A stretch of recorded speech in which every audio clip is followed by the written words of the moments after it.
Board Games Insider, where too many consonants meet too many vowels.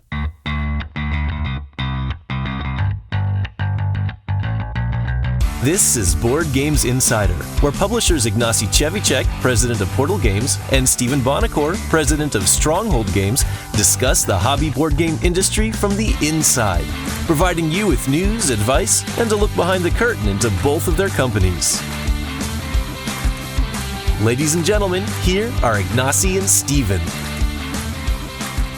Hello, Ignacy Cevicek, Portal Games. And this is Stephen Bonacore of Stronghold Games and Indie Game Studios. This is episode 132. We're recording it on February 13th, 2020. Board Games Insider is a proud member of the Dice Tower Network, and Tom Vassell is just jealous of our success.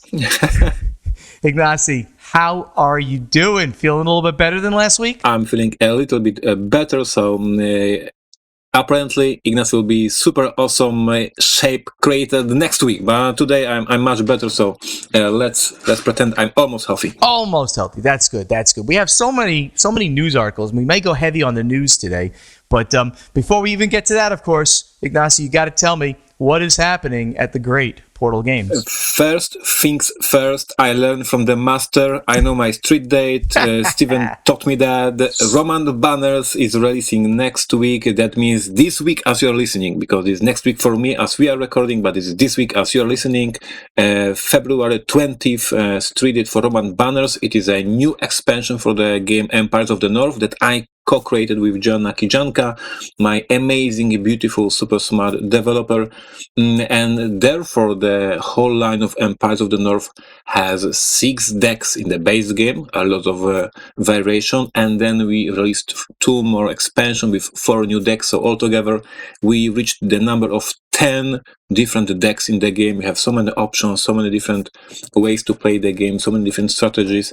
I cannot wait for players to get feedback from them. We already have the first review because the Dice Tower get the preview copy, so we send it before the street date, and I'm super happy to brag. It's a brag news segment.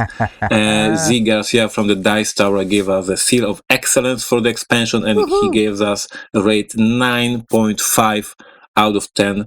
He said that he loved the expansion, and I'm double happy because, of course, I'm happy that we have a positive review, but it's the first time Joanna Kijanka, this young girl I hired last year, she created the whole expansion from the scratch. I was not involved. I was just a little bit helping. Yes, it is her first seal of excellence. It is her first medal, I would say. So I'm so happy for her. She was very happy when she saw the review. So this young designer is having her first super positive review. That's fantastic. So this is the great news about Joanna and Empires of the North. For all the fans of Detective, we have amazing news, and probably we are one of the first companies ever who do it.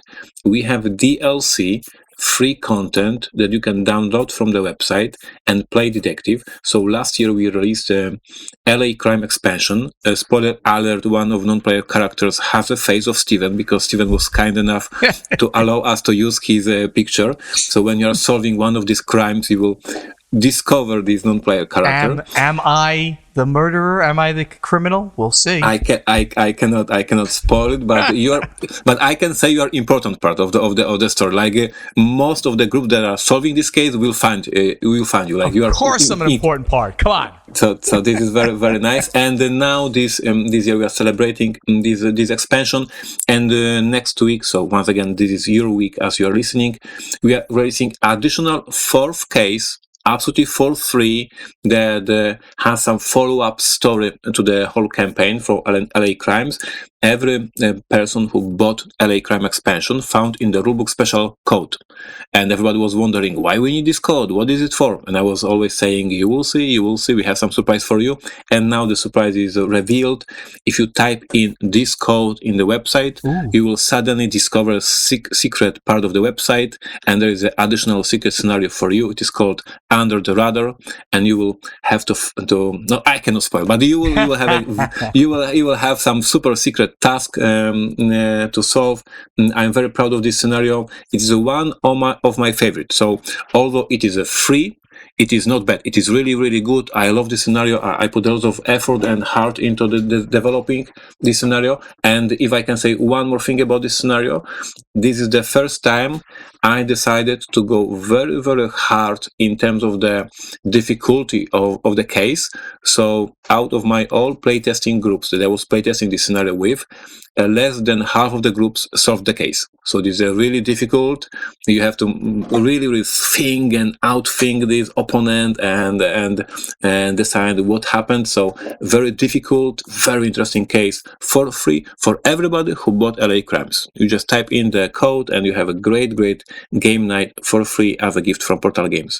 And so we had one product released, we had one free gift for our fans released, and as for the development part of my company, we are now finishing development of the Rise of the Empire. This is a new expansion for Imperial Settlers. I will be talking about it more in the upcoming episodes. Just today, just a news information. We are aiming with this product for the UK Game Expo, so late May, and then release in America. And for all who miss my Slavic accent on a daily basis, you can watch my vlog. We started new season of the vlog. We have a little bit different format this year, a little bit longer episodes with the more information about the games, about development, about the rules. So check it out. Go to Portal Games, find Portal Games vlog, and give it a shot. New season of my vlog, and lots of Amazon pronunciation of the words. That's a lot of stuff. Yeah, I'm finally back live. You're back. He's back. He's back, Yeah. guys. So over at the Stronghold, we have had so many games released just over the last few weeks. So I'm just going to mention them all. But I really hope that you guys, because we've been talking about them for so long, because we announced them last year, and they were Essen releases, but now they were supposed to be, but of course they slipped because the European partners are late. But so all the things that we just released in late January and early February, Aftershock by Alan Moon, the great designer of Ticket to Ride, and his co-designer Bobby West, saved San Francisco and Venice from massive earthquakes. That's Aftershock and its expansion, Aftershock District 6. Go check those out. The re-release of Second Chance, the flip and write game, in a second edition with upgraded art. It had sold out, so we wanted to refresh it, make it look more like the other games in our roll and write line. Second Chance, second edition is out. Egizia Shifting Sands, that's the re-release of the midweight Euro game from that came out over 10 years ago. New gameplay involved. It is stunningly beautiful, as well as a fantastic midweight Euro game. So please check out Egizia Shifting Sands.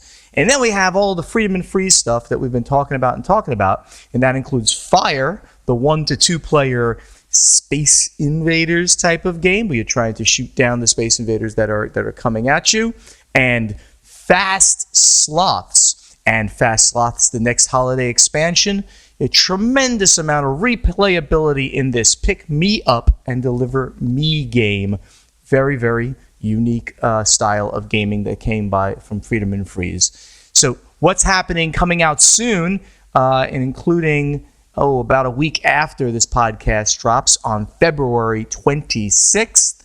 That would be Luna Nova by Uwe Rosenberg, the great designer there. Check that one out. And the expansion for The Pursuit of Happiness called Experiences, where you live the life you've always wanted to. And that is on April 8th. So a couple months away for that one. And then finally, Ripple Rush, which is another roll and write, coming out on April 22nd. That's basically going to be our big Gamma trade show release. Gamma trade show coming up pretty soon. I'll get to that in just a moment. Other news I can't give you about what's happening here, but we do have some very interesting things. Kickstarter things going to happen later in the spring. Stay tuned for that news. You guys will hear it pretty much first because, we like to leak things out to you guys first. The conventions that are coming up. Ignacy, I am about to start the most insane amount of travel that I literally have done in my entire life.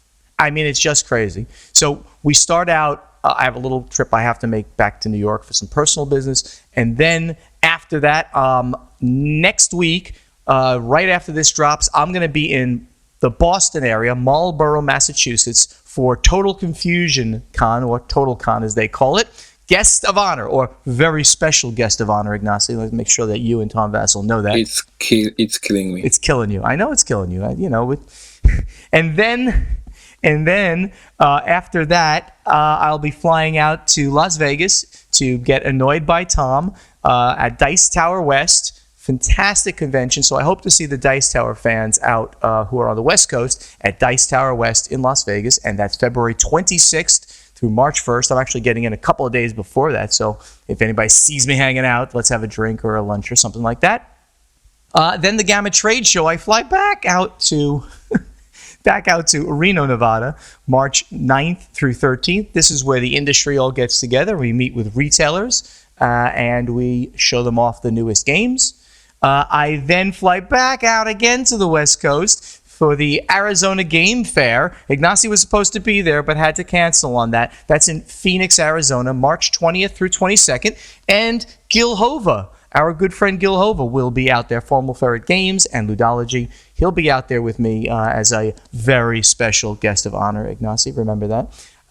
And then after that, on April 3rd to 5th, Southern Board Game Fest in Lafayette, Louisiana. My good buddy BJ Rojas is hosting me out there, and I'm a very special guest of honor at that convention.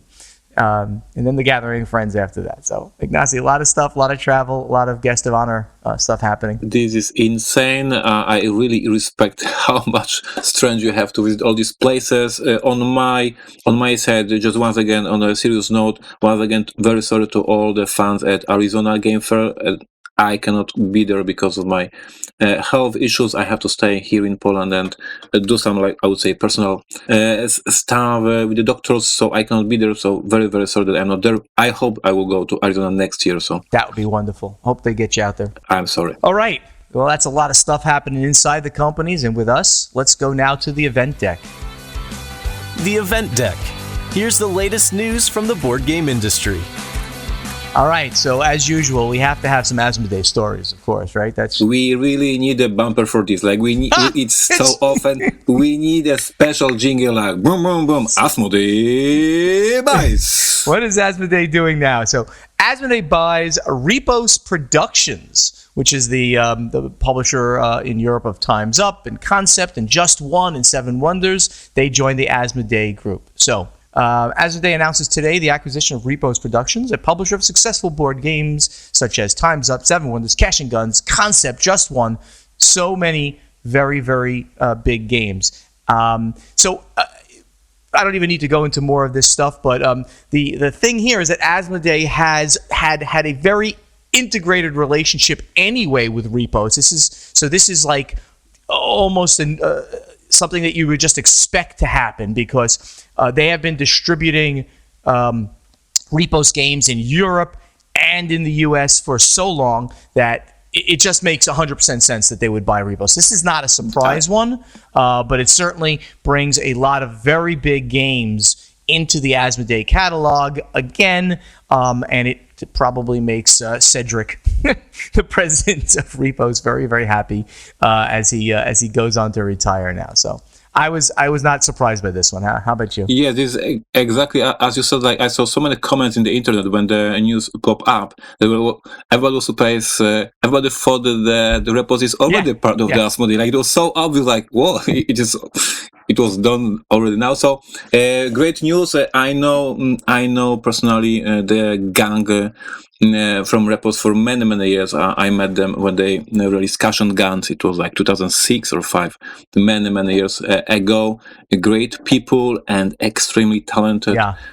As you mentioned, they released just a couple of games, and every single of these games made a major impact for the whole industry. Like we can say it at that much. Like Just One, Cash and Guns, Seven Wonders. These are the pillars of the whole industry. So they're designing very carefully. They are putting so much work in the development of these titles, with the marketing of these titles. I had a great discussion with Repos at the Spiel des Jahres ceremony because Just One was nominated for Spiel des Jahres. I was there with Detective. Both of us very stressed, so we sat at the couch and we discussed. And he told me how much work there was to develop as simple game as Just One. For us, it is, well, this is so simple game. simple. This is nothing to develop, right? It was months. It was months of changing this idea, changing it, and making it polished, smooth. And now we find this game amazing, beautiful, smooth, simple. It was months of work. The simpler the game, the more work actually. So for me, great people, they absolutely deserve what happened for them. I wish them all the best. They gave all of us so many great memories and game nights with all these of this game. So great news, and just the funny part, we already thought it was done many years ago. Yeah, no, it is really. So Cedric, the the president of the company, he owes, he's going to be buying me beers at the Gathering of Friends. I see him every year at the Gathering of Friends. No doubt. So it's on him this year. All right. So what else we got? We got something that is probably not too much of a surprise to most people, but it's good to hear this, that there's another record set for tabletop games on Kickstarter. Dollars were up 7% over the previous record. As reported on ICV2, successful tabletop game projects raised a new record amount on Kickstarter in 2019, $176.4 million, up 7% from the $165.3 million raised for the category on the crowdfunding platform in 2018. This according to the annual report from ICO Partners. This is the fifth consecutive year of growth. Tabletop game dollars have grown 8 of the 9 years since Kickstarter launched in 2011. The growth rate accelerated in the second half of 2019.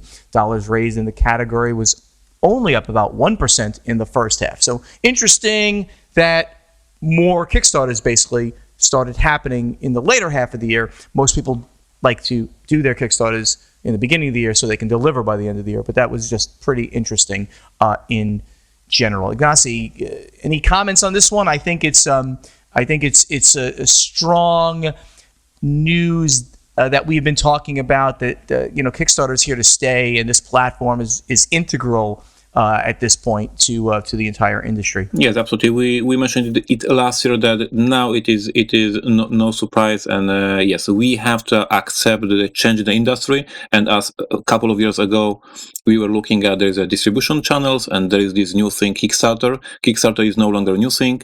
It is used by the huge companies like Simon, like Awaken Realms. It is used by the medium-sized companies like Stronghold Games, Portal Games. Mm-hmm. It is used by independent publishers like Isaac and his Gloomhaven. So it is very important, a very big part of the industry. I'm going to write a whole article, a whole bit about this in upcoming days on my blog, and compare how these different channels of distribution are different, the regular distribution and Kickstarter distribution, because now we can clearly say this is very important part of the industry, and if you are in the industry, you need to understand now both of the channels, mm-hmm. both Kickstarter and regular distribution. Right. That's why Portal Games decided to go for the Kickstarter last year. Stronghold Games decided a year earlier. Mm-hmm. You saw it a little bit earlier. That's why you merged with the Indie Cousin boards. Mm-hmm. So we both acknowledge that this is important for the future, and in the long run, we have to learn this platform. And then the data just back up this theory. The number of projects that were funded grew even faster than the dollars. 2,712 tabletop game projects were funded in 2019. 2 of them mine. There you go. And 8 of them for indie game studios in total. Perfect. And that was up 16% from the 2,336 projects funded in 2018. So that means, if you think about it, that the number of smaller, air quotes on smaller projects, those raised, the number of those projects grew faster than the mega projects. So the bulk of the growth was in projects raising between $100,000 and $500,000, as well as projects raising between $10,000 and $50,000, where the big projects over $500,000 were stable in number, 68 of them, and the dollars raised were pretty much stable at $83 million. So very, very interesting news out of Kickstarter, and I think, as we said, it's going to continue to be a huge thing for the industry going forward. Jeff Pinsker, who is from Amigo, has joined the Gamma board. He's filled the director-at-large vacancy that was held by former Asmodee Vice President Brendan Bell. Gamma, who runs the Gamma trade show and by the way, is rebranding the GAMA trade show to the GAMA Expo. I don't know if you've seen that. We didn't mention that one, but it's interesting. They're changing the name for whatever reason. Okay, why not? They announced that GAMA's announced that Jeff Pinsker of Amigo Games, a very big company, right out in Germany, has filled a vacancy, the director-at-large vacancy on the GAMA board. Jeff Pinsker is the current CEO of Amigo Games and a longtime toys and games industry professional. He has founded and sold 3 companies and has held management positions at Cardinal and Spin Master, Pressman Toy, Scholastics, Cull Division, University Games. So kudos to Jeff and to Amigo for getting somebody on the board. Having good industry professionals can only help us in the long run. Ignace agree. Ignace would like to send a spoiler alert. Gamma is on my list for my predictions of the year. It will be involved in one of my predictions, so stay tuned for the next episode. That's right. By the way, we promised we were going to do predictions, and we're another episode late on our predictions, but we're going to do it next week. We've promised each other. One of my predictions is involving Gamma, so I will talk more about this next week. Oh boy, I can't wait for this one. Can't wait. All right, so what do we have here? We have a new German publisher has started. Deep Print Games, founded by a tight-knit group of game industry professionals. 6 longtime game industry pros have come together to form Deep Print Games, a European board game publisher. The initial shareholders of Deep Print Games are well-known people within the games industry community. Peter Eggert and Philip Elalawi, former Eggert Spiele and Plan B Games, Victor Kobelecki from Frosted Games and former Eggert Spiele Plan B Games, and Matthias Nagy of Frosted Games, as well as Carsten Esser and Andreas Finkernagel. Both of those are from Pegasus Games. Together, they have a total of 130 years of board game business and are looking to establish Deep Print Games as a major player in the family game space as well as the Euro-style games market. So this is interesting on many levels for me, and I'm only going to say a little bit. I bet. And I'm only going to say a little bit. I'm listening. But I will comment on this, that it is very, very interesting that Eggert Spiele, all of like the principals at Eggert Spiele, former Eggert Spiele, who sold their company to Plan B Games, have quickly left Plan B Games and have gone on to do their own thing. More comment than that I don't think I'm going to make right now, but you may read between the lines on some of my thoughts on certain companies involved here. I can. And if you'd like to comment, please, Ignacy, if you'd like to comment, please comment as much as you'd like. So this is very interesting news for us here in the industry and for everybody else, for the fans, maybe, okay, some boring news about some boring German publisher. It is much more interesting than it looks like. These people who created this company, as this press release news says, they have so much experience. This is really true. This is like icons of the German market. Mr. Peter Eggert, who created Eggert Spiele back then, he developed in his company so many hits that you know from your shelves. He's like a golden touch. Like he has so many great hits under his hand. Matthias Nagy from Frosted Games as well, a lot of experience in the industry, and of course Carsten Esser and Andreas from the Pegasus Spiele, like one of the biggest publishers in Germany. The thing here that Stephen is mentioning is that this is super interesting that Eggert Spiele was bought by Plan B Games 3 years ago, and now we see that the owners left the company. This is because the contract for Eggert Spiele and Plan B merger, I would say, was that they have to stay in the company for the 3 years, and then after 3 years they decided to leave the company and found absolutely new companies. I do not know that is true, by the way. Yeah, I do not believe that is true, but I will.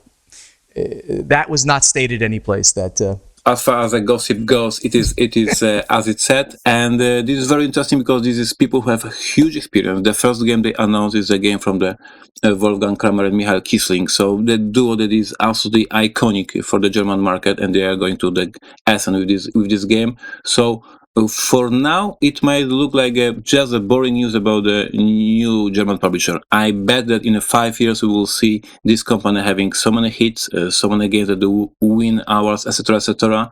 Very excited. We had discussion with them at Nuremberg and about their plans. I'm super happy to see in this new venture. Very good.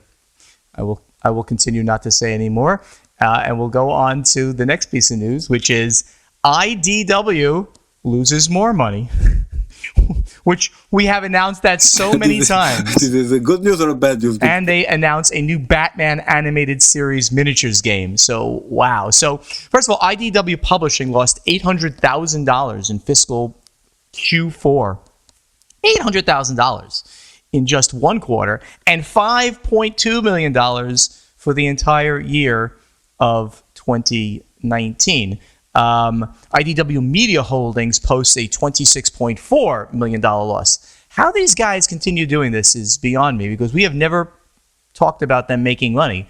And they are a much larger company than anybody that we usually talk about, because they don't only do board games, right? This is not their core business, but it's certainly part of it, and they keep losing money. So it's interesting. So IDW Media Holdings continued its large-scale losses in fiscal Q4, ending on October 31st, capping off a year of increased sales and declining losses, the company announced on Thursday. IDW Publishing, which includes comics, graphic novels, and games, lost $800,000 in fiscal Q4 and $5.2 million for the year. So the publishing arm is comics and books, graphic novels, right, and games. So there's more than just games in there, and they lost a lot of money on flat sales in Q4, $5.8 million, and declining sales for the year from $21.9 million in fiscal 2018 to $20.1 million in fiscal 2019. This whole thing is astonishing to me. I'm not sure how they obviously are very well capitalized, but how they continue to lose money to this extent and stay in business without any way that it looks like they're going to, make money is astonishing. Ignacy? Yeah, this is beyond my understanding. I know how I run my business. I'm very cautious in business, so I'm working very slowly and very not having any credits, debts, etc. Here it is on an absolutely different scale. Okay, we are losing money, whatever will grow, we will just get new capital, we will get new IPs. I don't understand this way of running business. I know there is this whole culture in America. We are going fine, we will have just new investments, we will get this hit one day. This is not the culture in Europe. This is not the culture in America. Yeah. This is not how we run businesses. Very I would say surprising news for me. That much money. So this is interesting. So the end of the article says that the plans for this new year, 2020, include an effort to move IDW from the pink sheets to a major exchange and do another capital raise. So again, for the people out there, maybe boring business for Ignacy, so IDW is a public company. You can go out there and buy IDW stock on what's called the pink sheets.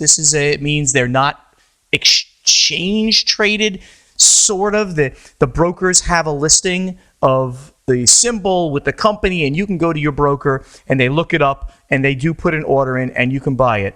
But they want to move it from the pink sheet to a major exchange like the NASDAQ or something like that, and do another capital raise. The company is also promising a turnaround and a return to profitability in all divisions in fiscal 2021. So let's expect another year of losses this year. According to CEO Howard Jonas, it's likely the turnaround will not be without pain, as the company warned that, quote, IDW may incur restructuring expense in fiscal year 2020 as it seeks to attain considerably profitable operations in each of its 3 operating divisions, unquote. So I am not your financial advisor, Ignacy. Neither am I anybody's financial advisor. Neither am I a financial advisor. But buyer beware if you want to buy IDW, because I don't know, it's kind of interestingly not profitable.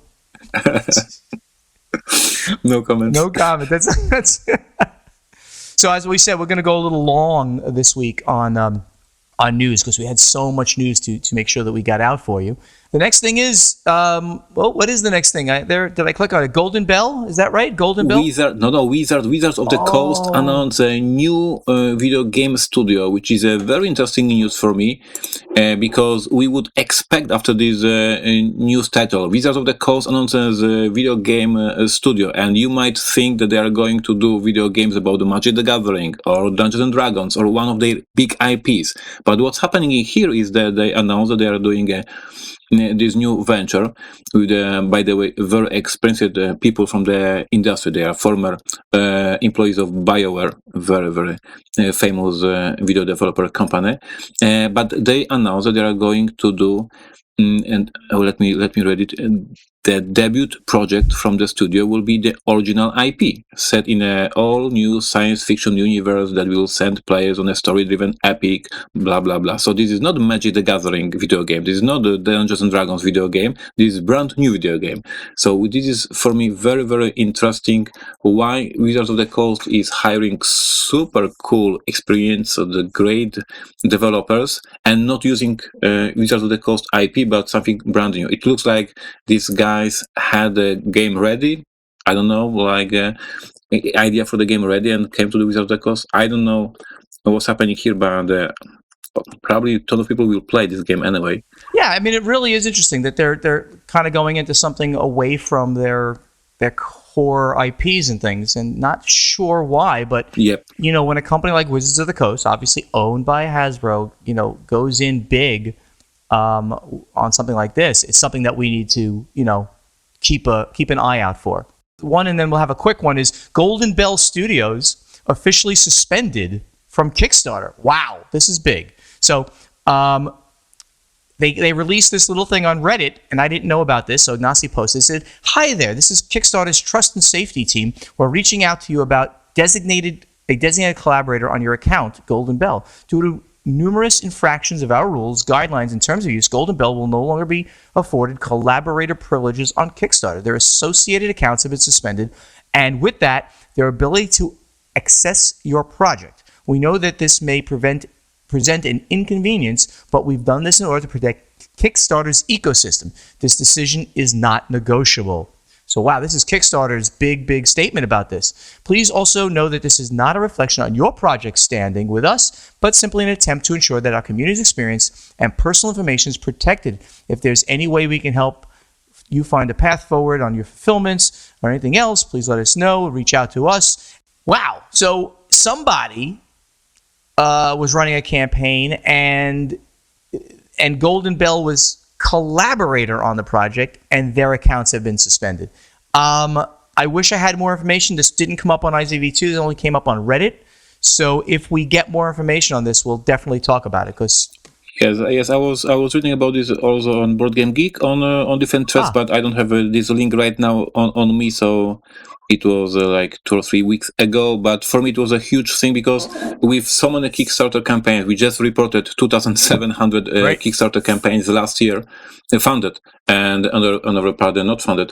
And the news that Kickstarter is waking up suddenly and saying, by the way, we are closing this account, it is very rare compared to the how many projects that are done. So it is, in my opinion, very interesting and very big news that once a while Kickstarter opens an eye and says, don't fool the backers. Right.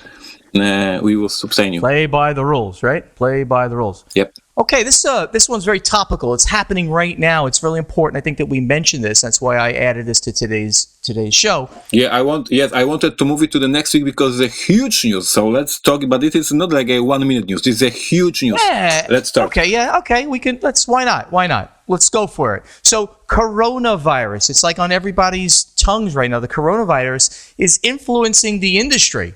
Our industry, the game industry. The Chinese government expanded Chinese New Year to add more days to it, an additional 9 days as much, and manufacturers have stopped working. Well, they never restarted the factory. So as we have mentioned in the past, Chinese New Year is a very important thing to our industry because all of the manufacturing in China shuts down in late January, early February, depends on when Chinese New Year, it changes a little bit. That's what it was this year. And the Chinese government, due to what was going on with the coronavirus in Wuhan province, told everybody, continue the new year.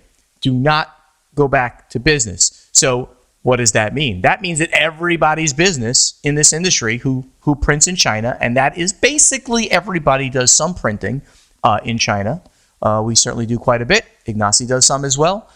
They're not going to get their games that they already had projects for extra time. So Ignacy, do you have any more information exactly on this? Because we don't have an article link here, but this is very big. Yeah, I can. Yeah. So the news, the information showed up during the Nuremberg Fair. Like we were in the Nuremberg Fair and we were talking with the manufacturers and we were, reading the news.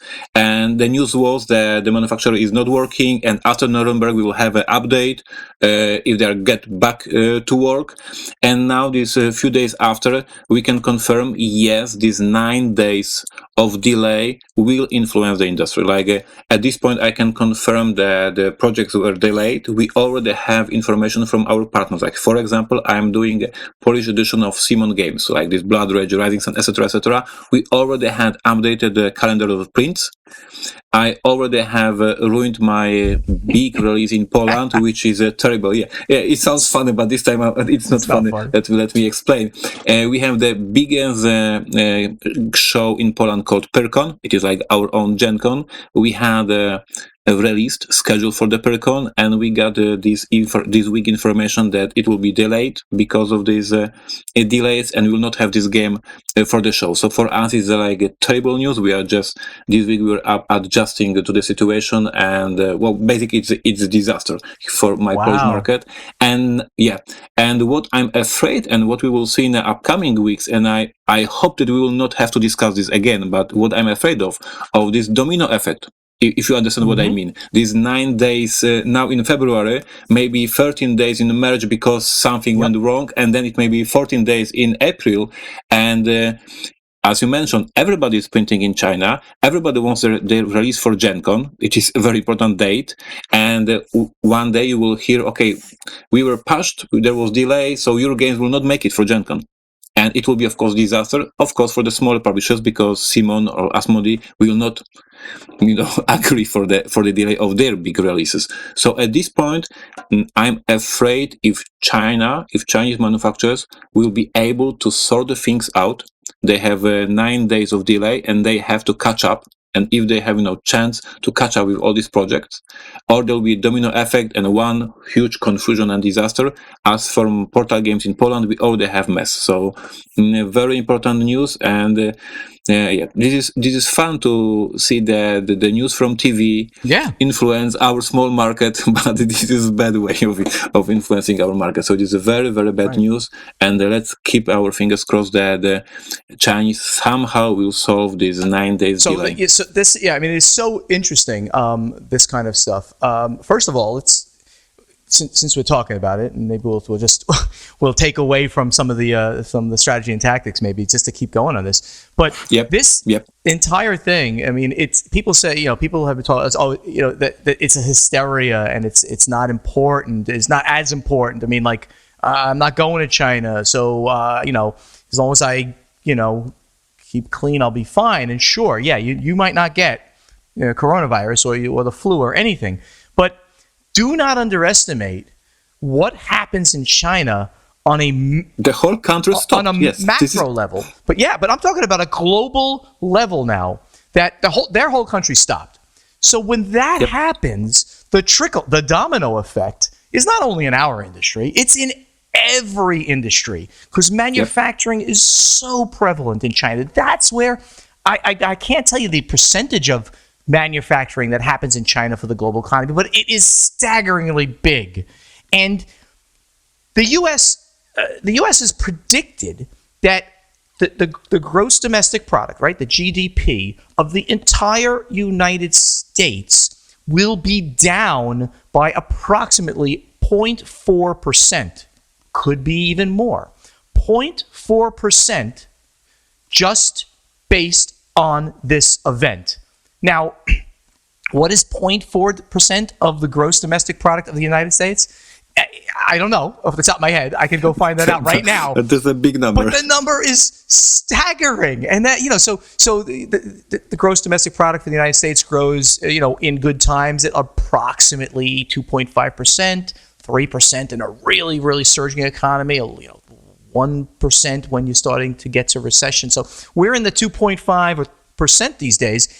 If all of a sudden it goes down to 2%, that is a tremendous thing, and that in and of itself could potentially spur recession.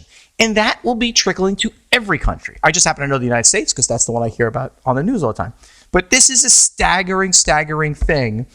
And it's more than just, there's some people on a ship in Tokyo right now, right? You've seen that maybe on the news, Yep. right? There's one of the cruise ships that have been quarantined in Tokyo and it's like 3,000 passengers. It's a big ship. And they have to stay on that ship for 2 weeks to make sure that they've contained the entire thing. That's bad, sad, annoying for them, and not the big issue here. The big issue is what could possibly happen to the entire world economy if this thing does not, get contained quickly, and then we get moving on again. Very, very interesting stuff. All right, maybe we do a little strategy and tactics just because I know it's going long, but just a little bit. 2 questions. 2 questions tops. You got it. All right, let's go. Strategy and tactics. Strategy and tactics. Some advice for you from Board Games Insider. All right, Drew Taylor. He's back. 395 on Board Game Geek. Congrats on the upcoming 100th episode. We're a little behind there. His podcast feed only goes back to 45 or so, but I'm pretty sure it was somewhere in 2016 that I started listening. Question: are there any themes you tend to avoid due to their already frequent use? Also, are there any more niche themes that you passed on thinking that there wouldn't be a large enough audience? Here's too many more episodes.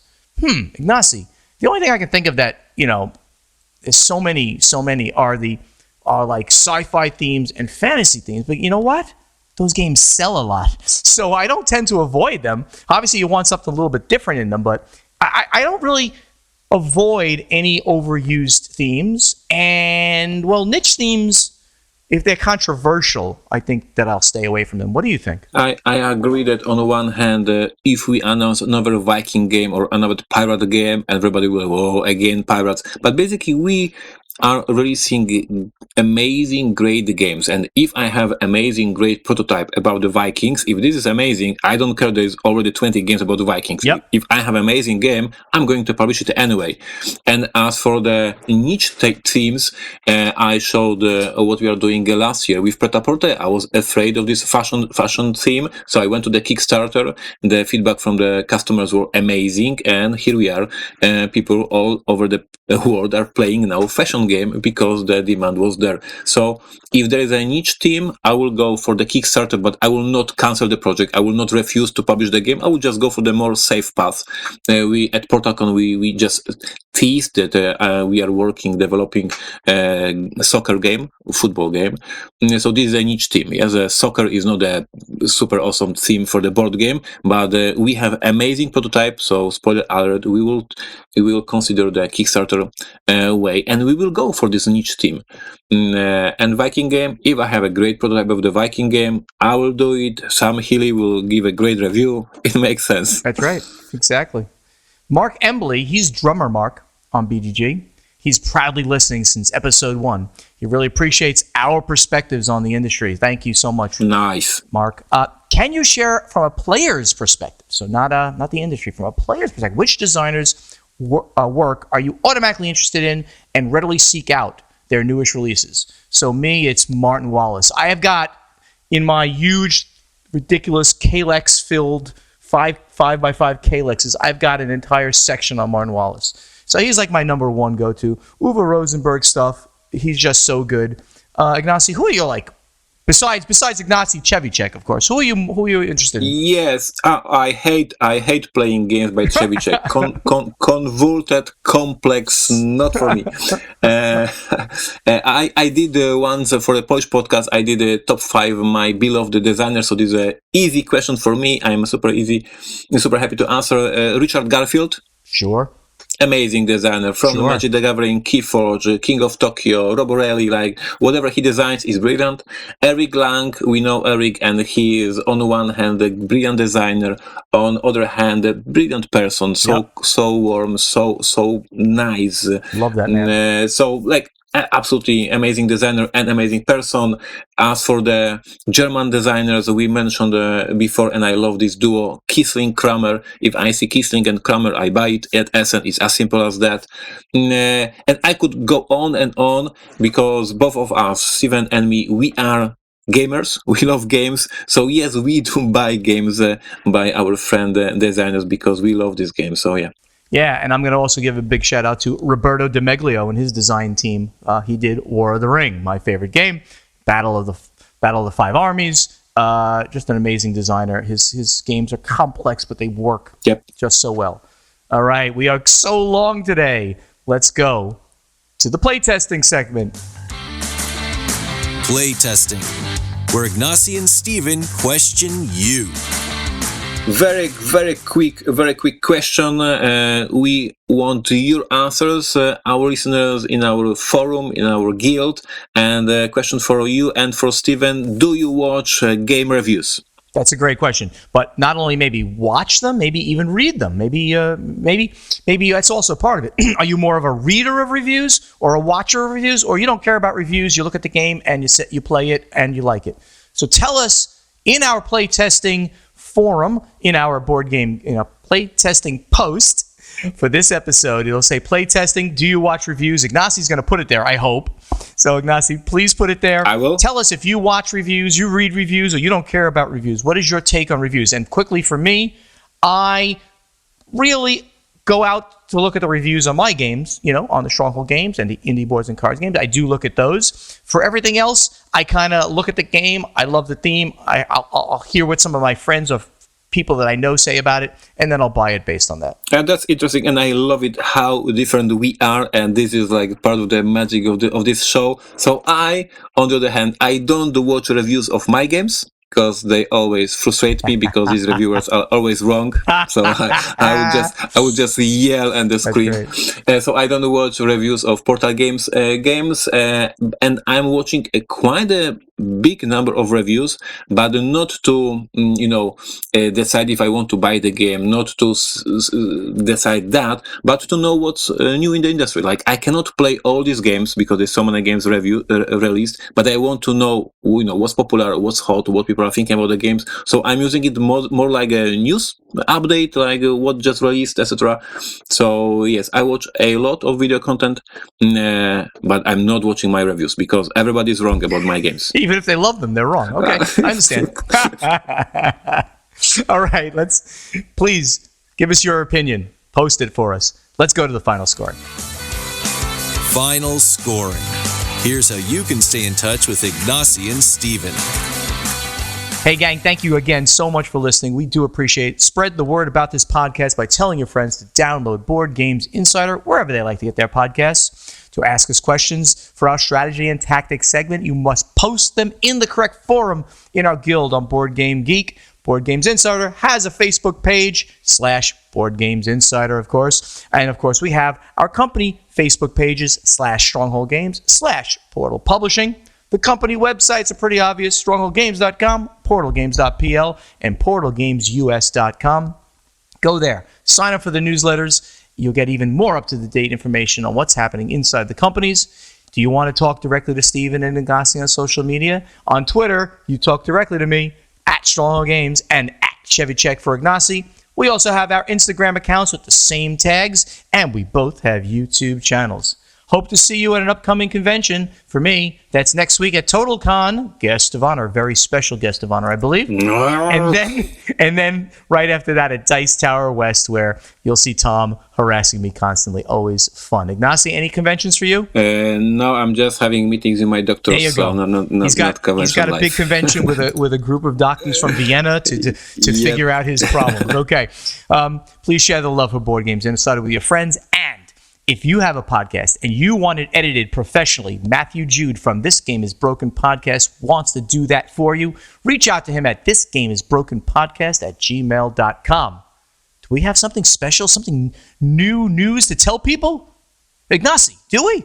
Of course, I'd like to start making fun and mocking my beloved employee Luke Otfinowski, who is preparing to make announcement of the new product from Portal Games during the Gamma Trade Show. As Steven knows Luke, and you maybe know him from the conventions. He's amazing guy. He speaks English so much better than me because he's a native speaker. But he's very shy in front of the camera instead of me. So I cannot speak English, but I'm not shy. He is shy, but he can speak.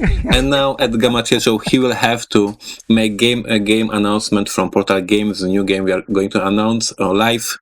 I just scheduled him for the live stream for Board Game Geek to make more pressure. So yes, watch a live stream for Portal Games and Board Game Geek at Gamma Trade Show and see Luke Otfinowski being very stressed out. Yes, I can't wait. I'll make sure that I heckle him from the audience at Gamma Trade Show. Exactly.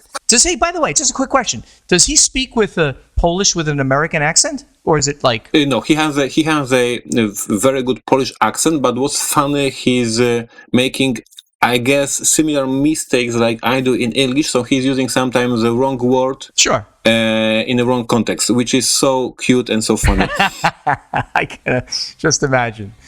All right, everybody. Yep. Thank you so much for listening to us. We'll see you next week with, hopefully, our predictions episode. I hope.